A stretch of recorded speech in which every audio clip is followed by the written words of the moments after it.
Before we start this video, there is still time to get my drum set maintenance course for free over on Drumeo. Just follow the link in the description. Inside of this box should be the 3 cheapest splash cymbals I could find at Guitar Center. I got really lucky because I found these 3 splashes used on Guitar Center. They were all at the same store, so I only had to pay 1 shipping cost, so that's pretty sweet. And then I have this other 8-inch splash. This is an A custom, which is cracked. We now have 4 8-inch splashes. And at the moment, these sound really horrible, but that's because of this giant sticker. It opens right up. So to be honest, this is a really simple project. You only need 4 splash cymbals. I'm using 8-inch cymbals, and then a hole saw the size of the bell, and we just need to drill out the bell on one of these cymbals.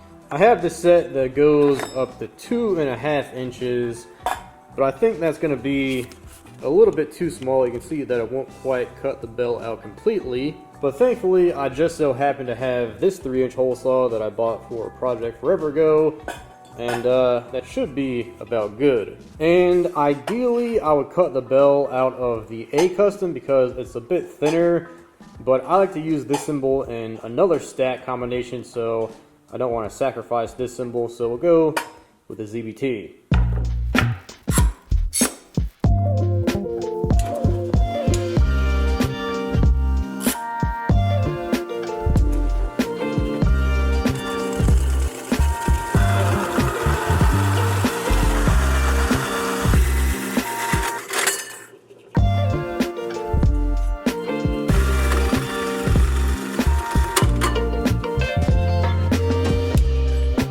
So I definitely need to clean this hole up, but after seeing it, I think it's a little bit too small. If we stack these up, you'll see that the gap between the 2 sets is a bit high, so that just means I need to drill out that hole a bit bigger. Alright, so I was able to get this 4 and 1/8 inch hole saw, which should be plenty big, hopefully. But considering there's already a giant hole in this cymbal, I just lined up this hole with the original bit. I just brought the bit down and then lined up the hole with that, and then switched out the bit after I clamped it down, so now I know that this hole will be centered. And also I did a better job of clamping down the cymbal, so hopefully it doesn't grab this time.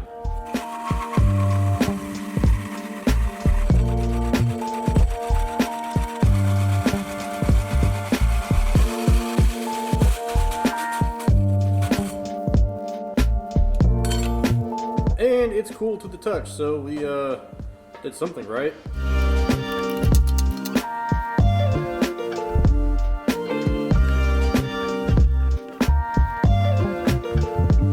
Nice and smooth now. Okay, I have these on a stand just to see how they look and how they sound.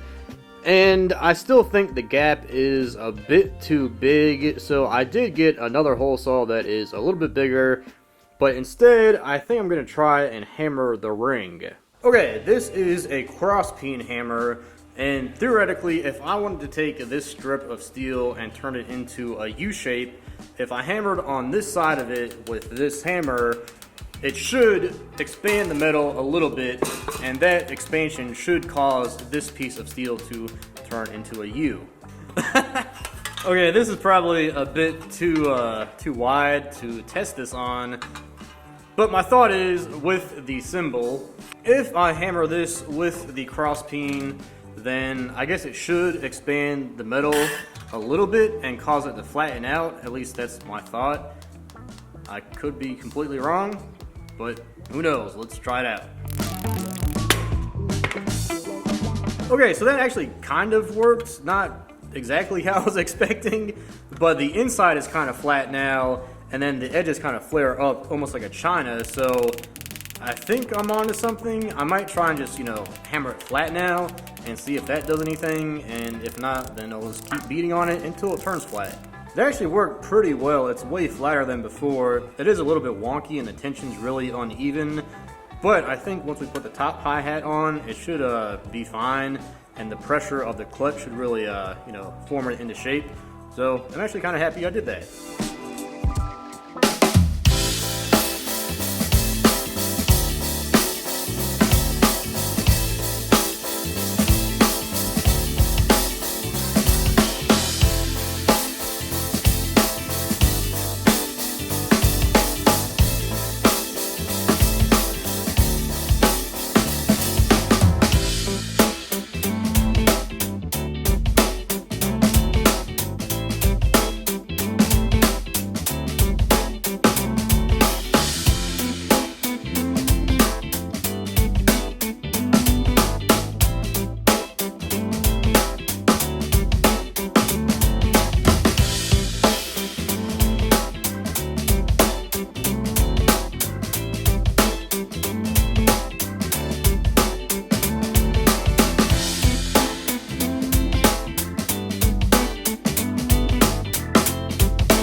So those are the DIY Crasher hats. They sound pretty cool actually. They're not exactly like the real version, but I definitely want to mess around with some different cymbal combinations in the future. But considering that these are 3 ZBTs and a cracked A custom, I see this as a win. So thanks for tuning in, and I'll catch you in the next one.